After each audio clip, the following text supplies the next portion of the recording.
Today, I am going to walk you through some tips for customizing your Microsoft Word settings for legal writing. First, I will show you how to stop Word from formatting ordinal numbers. Next, I will show you how to add items to Word's auto-formatting list. In the next video, I will show you how to use styles in Word to format your text more easily and how to use the navigation pane to organize your thoughts and legal arguments. I am working on a Mac, so my screen should match what Mac users will see. I will try to show screenshots of what certain steps will look like in Windows. Let's start with ordinal numbers. As you can see, when I type 11th, as in 11th circuit, Word automatically formats the TH as a superscript. Superscripts are not used in Allwood or Blue Book citations. So let's change this setting. To do so, you first need to access Word's auto-formatting menu. On my Mac, I will click Word, then Preferences, then Autocorrect. In Windows, you will click File, and then Options, then Proofing, and then Autocorrect Options. That will bring up the auto-formatting menu. Now let's bring that up on my Mac.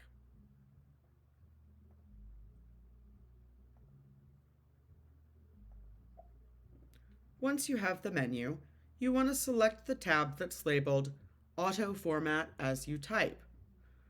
Look for the option labeled Ordinals First with Superscript and click the radio button to deselect that option.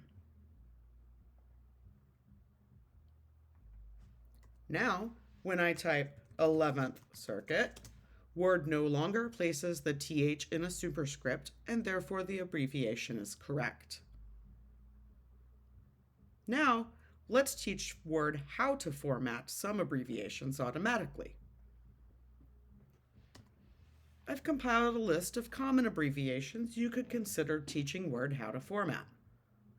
Where do we find the correct abbreviations to use? In the Allwood Guide. Specifically, look to Appendix 1.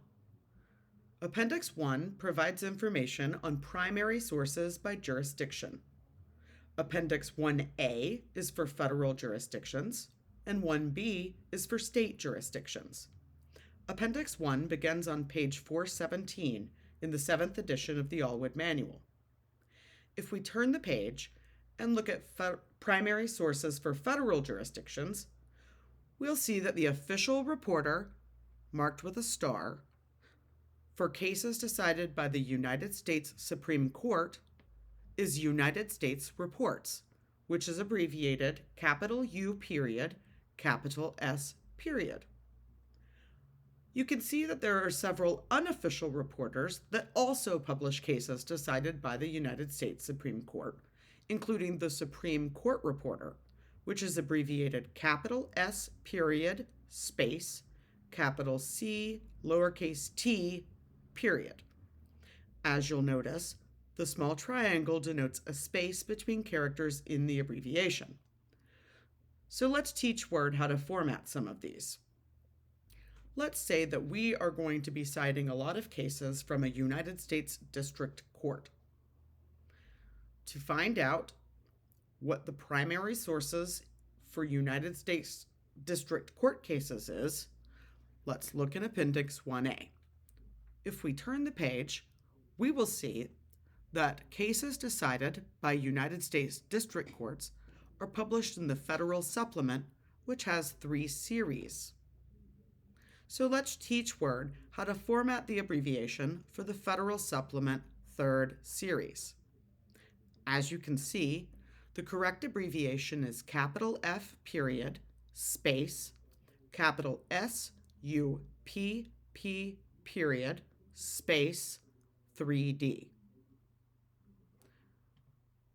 Back in Microsoft Word, I have typed out this abbreviation here. Let's select that text.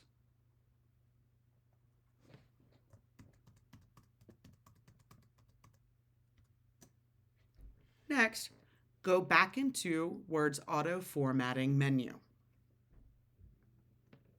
Now, select the tab for Autocorrect. You'll see down here a table that shows shortcut text and what Microsoft Word will replace that shortcut text with. As you'll notice, in the with line, the selected text, F period sup period 3D, already appears. What you want to do next is add your own shortcut text. In this example, I will use all lowercase, no spaces, F sup 3. Be careful when you choose your shortcut text. You want to make sure that you use a combination of characters that will not otherwise appear in your writing. For example, if you're going to be citing to a case from the Oregon Supreme Court, Appendix 1B in the Allwood Manual shows us that the official reporter for cases decided by the Oregon Supreme Court is Oregon Reports, which is abbreviated capital O lowercase r period. If you added an abbreviation shortcut for Word for this reporter, and you made your shortcut text just lowercase or, then each time the word or appears in your document, Word will automatically format it as the abbreviation for Oregon Reports.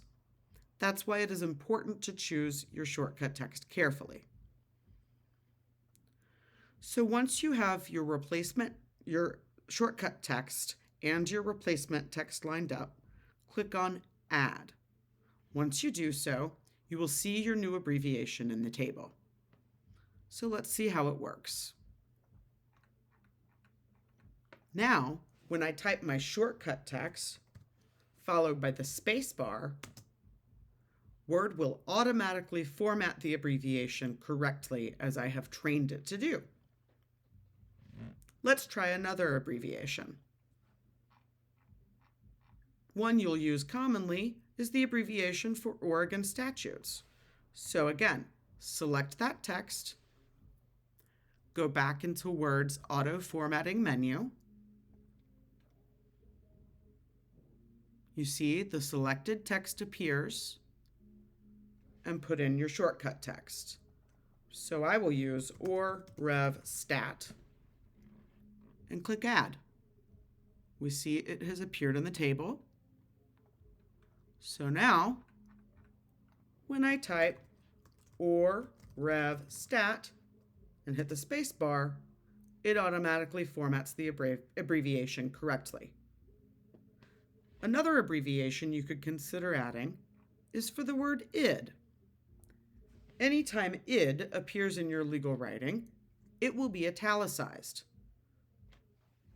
So let's teach Word to automatically italicize that word whenever we type it. Select the text, go back into Word's auto formatting menu, and click Formatted Text. As you can see, the with line has changed to show your formatted text with the italics. Put in your shortcut text and click Add. So now,